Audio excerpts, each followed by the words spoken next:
मुनीर साहब, नरेंद्र मोदी को समझ नहीं आती और मुझे नहीं लगता कि उसको समझ आएगी भी ये बात।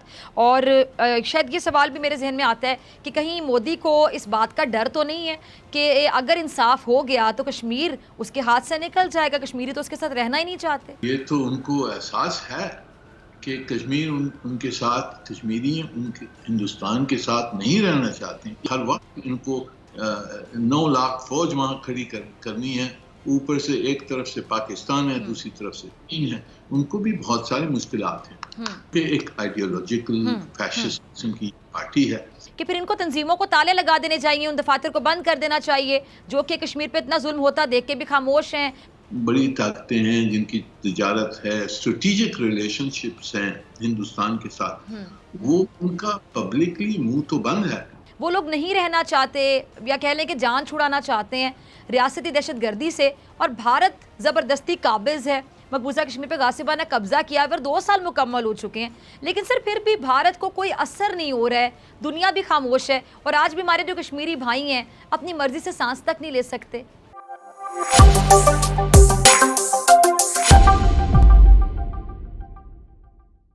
हेलो दोस्तों, स्वागत है आपका आपके अपने YouTube चैनल पर। जैसा कि आप जानते हैं, कुत्ते की दुम को अगर 12 साल तक भी पाइप में रखा जाए उसके बावजूद भी वो टेढ़ी की टेढ़ी ही रहेगी। कुछ यही हाल पाकिस्तानी सरकार और पाकिस्तानी मीडिया का है। अलग अलग मोर्चों पर विफल रहने के बाद और भारत से अंतर्राष्ट्रीय समुदाय के सामने हार मानने के बाद भी पाकिस्तान कश्मीर का राग नहीं छोड़ रहा है। आपको भली भांति याद होगा कि कुछ समय पहले यूनाइटेड नेशन में पाकिस्तान की परमानेंट रिप्रेजेंटेटिव रही मलिहा लोधी ने भी फिलिस्तीनी लड़की की फोटो कश्मीरी लड़की बताते हुए भारत और भारतीय सेना के ऊपर काफी आरोप लगाए थे, परंतु उनके अधूरे ज्ञान ने पाकिस्तान और पाकिस्तानी सरकार की काफी बेइज्जती कराई थी। कुछ इसी राह पर पाकिस्तान के इस वक्त के संयुक्त राष्ट्र में रिप्रेजेंटेटिव मुनीर अकरम भी चल रहे हैं। वो भी आधी अधूरी जानकारी के साथ भारत सरकार और प्रधानमंत्री नरेंद्र मोदी के ऊपर आरोप लगा रहे हैं। उनका कहना है कि विश्व समुदाय भारत के साथ अपने बिजनेस के संबंधों को बनाए रखने के लिए कश्मीर में हो रहे मानवाधिकारों के उल्लंघन के ऊपर आंखें बंद कर बैठा हुआ है। मुनीर अकरम और फिजा खान ने इस पूरे टीवी डिबेट में काफी सारे आरोप भारतीय सरकार और प्रधानमंत्री नरेंद्र मोदी के ऊपर लगाए। आइए सुनते हैं इस पूरी डिबेट को और जानने की कोशिश करते हैं कि पाकिस्तान विश्व समुदाय के सामने संयुक्त राष्ट्र के पटल के ऊपर क्या बातें रख रहा है। आइए सुनते हैं। और हाँ दोस्तों, इस वीडियो को लाइक करें, शेयर करें और हमारे YouTube चैनल को ज़रूर सब्सक्राइब करें। हमारी वीडियो की लेटेस्ट नोटिफिकेशन पाने के लिए बेल आइकन को दबाना ना भूलें। धन्यवाद। आप देखते हैं मुस्तबिल करीब में कि कश्मीरी भी खुली फ़ज़ा में सांस ले सकेंगे और वो भी अपनी ज़िंदगी को उस तरह एंजॉय कर सकेंगे जैसे तमाम जो आज़ाद रियासतें हैं वो करती हैं। जी देखें, उनकी जो मोदी हुकूमत की जो पॉलिसीज़ हैं उसको बदलाने में तो बड़ी मुश्किलात हैं। सही है, क्योंकि एक आइडियोलॉजिकल फैशिज्म की पार्टी है और उनके जो इरादे हैं कश्मीर में वो हम जानते हैं क्या करना चाहते हैं वो। अब जो हमारे साथ इन्होंने जो सीज फायर वगैरह का जो ये इक़दार किया है वो प्रेशर की वजह से किया।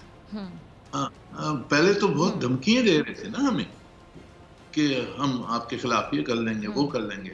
फिर जो सीज फायर में क्यों किया? क्योंकि प्रेशर आया उन पर, उनके दोस्तों ने कहा कि भाई आप इसको थामे। सो ये हमने एक कैंपेन हमारे जारी रहना चाहिए, परसिस्टेंस क्लैरिटी के साथ हमने एक्सपोज करना है कि ये इनकी पॉलिसीज़ हैं, ये इसका मकसद है और ये एक दिन में इस पे कामयाबी नहीं होगी। ये परसिस्टेंस हम दिखाएं। मुनीर साहब, नरेंद्र मोदी को समझ नहीं आती और मुझे नहीं लगता कि उसको समझ आएगी भी ये बात।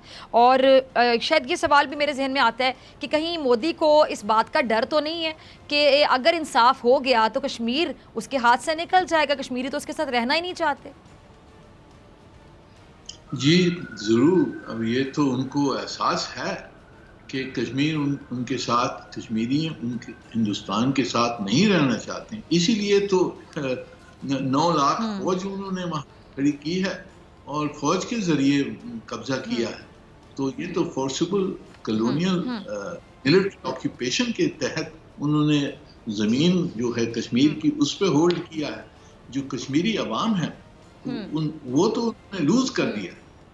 कश्मीरी अवाम तो उनके साथ है ही नहीं, तो उसके बगैर वो जो भी कब्जा होगा, जमीन के ऊपर कब्जा है और लोगों पर कब्जा नहीं है। बिल्कुल है, ठीक, बड़ी प्यारी बात। अच्छा मुनीर साहब, ये अब जो कश्मीर, चले मोदी की पॉलिसी तो समझ आ रही है, भारत की पॉलिसी समझ आ रही है, काबिज़ हैं वो जुल्म किए चले जा रहे हैं, अंदर से खौफजदा भी हैं कि कश्मीरी तो उनके साथ नहीं है, लेकिन जो मुनीर साहब आलमी इदारे हैं कि फिर इनको तंजीमों को ताले लगा देने चाहिए, उन दफातर को बंद कर देना चाहिए जो कि कश्मीर पर इतना जुल्म होता देख के भी खामोश हैं, गूंगे हैं, बहरे हैं, अंधे हैं, कुछ कर नहीं पा रहे हैं। देखिए, हमने पूरी सिचुएशन को बहुत ऑब्जेक्टिवली देखना चाहिए। बड़ी ताकतें हैं जिनकी तिजारत है, स्ट्रेटेजिक रिलेशनशिप्स हैं हिंदुस्तान के साथ, वो उनका पब्लिकली मुंह तो बंद है, पर वो भी जब हिंदुस्तान से बात करते हैं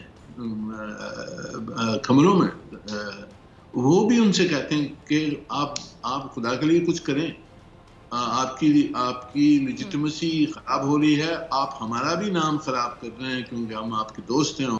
शायद मोदी साहब मान जाए कि, या अगर कोई दूसरी हुकूमत आती है हिंदुस्तान में वो मान जाए, जब उनको समझ आए कि इसकी इम्प्लिकेशंस क्या हैं, कि हर वक्त इनको 9 लाख फौज वहाँ खड़ी करनी है, ऊपर से एक तरफ से पाकिस्तान है, दूसरी तरफ से चीन है, उनको भी बहुत सारी मुश्किलात हैं। मुनीर साहब, तमाम कश्मीरी बाशमुल वो लोग जो माजी में हिंदुस्तानी हुकूमत के साथ इक़्तिदार में भी शरीक थे, वो ये जो गैर कानूनी इक़दामात हैं इनके ख़िलाफ़ मुत्तहिद हो चुके हैं। वो लोग नहीं रहना चाहते, या कह लें कि जान छुड़ाना चाहते हैं रियासती दहशत गर्दी से, और भारत ज़बरदस्ती काबिज़ है, मकबूजा कश्मीर पर गासिबाना कब्ज़ा किया, फिर 2 साल मुकम्मल हो चुके हैं, लेकिन सर फिर भी भारत को कोई असर नहीं हो रहा है, दुनिया भी खामोश है, और आज भी हमारे जो कश्मीरी भाई हैं अपनी मर्ज़ी से सांस तक नहीं ले सकते। क्या समझ आता है आपको? जी, देखिए, जो कश्मीरियों का जो उनकी जो स्ट्रगल है, जो जहद कर रहे हैं आज़ादी के लिए, ये 2 साल पुरानी नहीं है, ये 100 साल पुरानी है। पहले जो डोगरा रूलर्स के खिलाफ उन्होंने जद्दोजहद की, उसके बाद में हिंदुस्तान की ऑक्यूपेशन के साथ इन्होंने मुकाबला किया 70 साल, 3 जनरेशंस के तहत इन्होंने मुकाबला किया है अपने आज़ादी के लिए। हिंदुस्तान की कोई एक्सेप्टेंस नहीं है, उनके पास कोई पॉलिटिकल स्ट्रैटेजी नहीं है, सब कुछ इस तरह से टैक्टिकल चीज़ें कर रहे हैं। एक दिन डोमिसाइल कर ली, दूसरे दिन डिमार्केशन कर ली, वगैरह वगैरह, पर उसका नतीजा उनको कोई नज़र नहीं आ रहा है, क्योंकि उनकी जो लेजिटिमेसी है उसको कोई एक्सेप्ट करने के लिए मकबूजा कश्मीर में कोई तैयार नहीं है। जब प्राइम मिनिस्टर साहब बात करते हैं, इमरान खान साहब बात करते हैं, बड़े फोरम्स पे जाके कश्मीर के हवाले से नरेंद्र मोदी को एक्सपोज करते हैं, बीजेपी को एक्सपोज करते हैं, कश्मीर का मुकदमा कहते हैं मैं लड़ूंगा और आखिरी सांस तक लड़ूंगा, तो पाकिस्तान की जानिब से इतनी जो एफर्ट्स की जा रही, मोमेंटम बनाया गया है, कोशिशें जारी हैं, आगे भी हम जारी रखेंगे, तो हमारा भी मोराल बुलंद है, कश्मीरियों का भी बुलंद होता है हमारी कोशिशों को देखने के बाद। इसका नफसियाती असर आप क्या देखते हैं? ये देखें, जो इंटरनेशनल लेजिटिमेसी जिसे कहते हैं वो हमारे साथ है, वो कश्मीर के साथ है। ठीक है, हमें समझ है कि हमारा जो किरदार है, जो हमारी पोजीशन है वो सही है, मॉरली सही है, पॉलिटिकली सही है, लीगली सही है। तो ये तो बेसिस होता है ना जज्बात का, कि हम समझते हैं कि हम सही रास्ते पे चल रहे हैं। हिंदुस्तान जो है वो तो एक डीवियस किस्म की डिसेप्शन के तहत, ट्रिकरी के तहत अपनी जो कंट्रोल है उसको वो प्रोलॉन्ग कर रहा है, झूठ बोलने के साथ, दगाबाजी के साथ वो चल रहा है। इस वीडियो को अंत तक देखने के लिए आपका बहुत बहुत आभार। हमसे जुड़े रहने के लिए सब्सक्राइब के बटन को दबा दें और हमारी वीडियो की लेटेस्ट नोटिफिकेशन पाने के लिए बेल आइकन को दबाना ना भूलें। धन्यवाद।